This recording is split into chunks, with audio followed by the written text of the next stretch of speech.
Welcome back to NYIT Roundtable. I'm your host, Dana Arshin. I'm joined by Lieutenant Bob Donohue and Police Officer Kathy Waithe of the Suffolk County Police Department.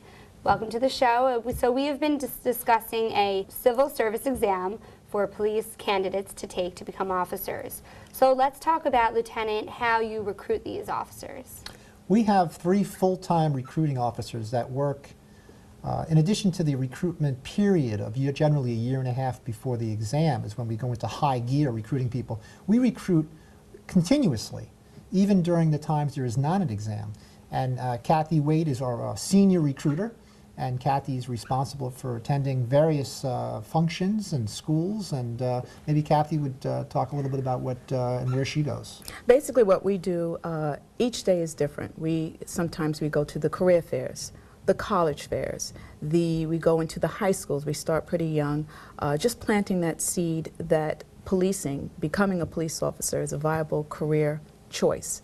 And basically I always call myself a substitute teacher because I'm in the schools all day long and I follow the teacher's schedule, first period, second period, just talking to the kids, interacting with the kids, listening to them, their views, how they view us, and basically having a dialogue. I try to make it as informal as I can, especially in the high schools and so on.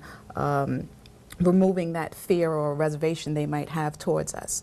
And I spent basically all day in the high schools. Then we go to the various town hall meetings, the civic groups, the churches. So we recruit all over in just about every single capacity you can think of. Just pushing policing, specifically Suffolk County Police Department, our exam.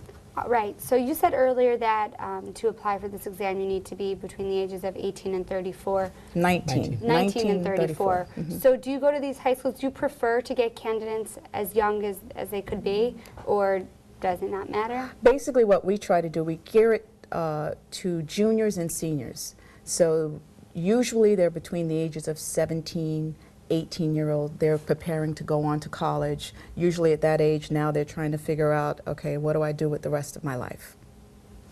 And in addition to what Kathy does, we also have 10 police officers in our Police Smart program, and they give anti-drug, anti-alcohol, anti-gang demonstrations and presentations to younger students starting in the 1st grade.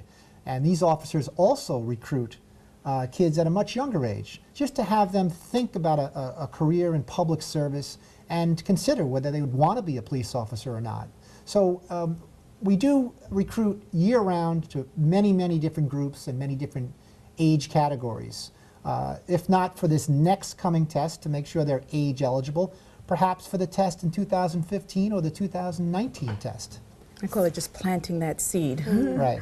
So why be a police officer? What's your favorite part of the job? Well, get answers from both of you. We'll start with you, officer. Dana, I think basically I took the job because I like to help people.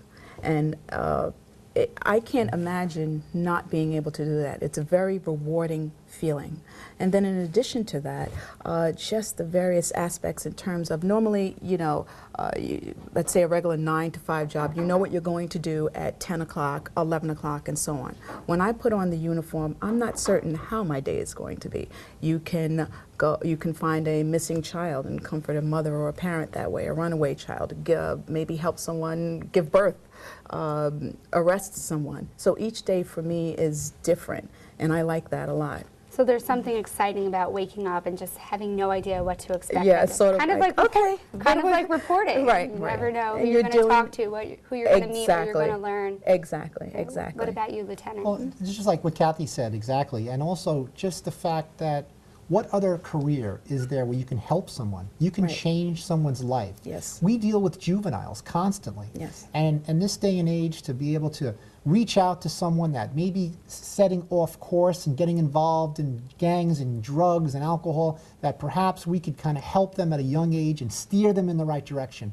Not necessarily to be a police officer, but to be a viable citizen, to be a responsible adult. And the police, we have a lot of influence on younger people. And quite often you don't realize at the time the change you're making and the influence you're providing. It's not until later on.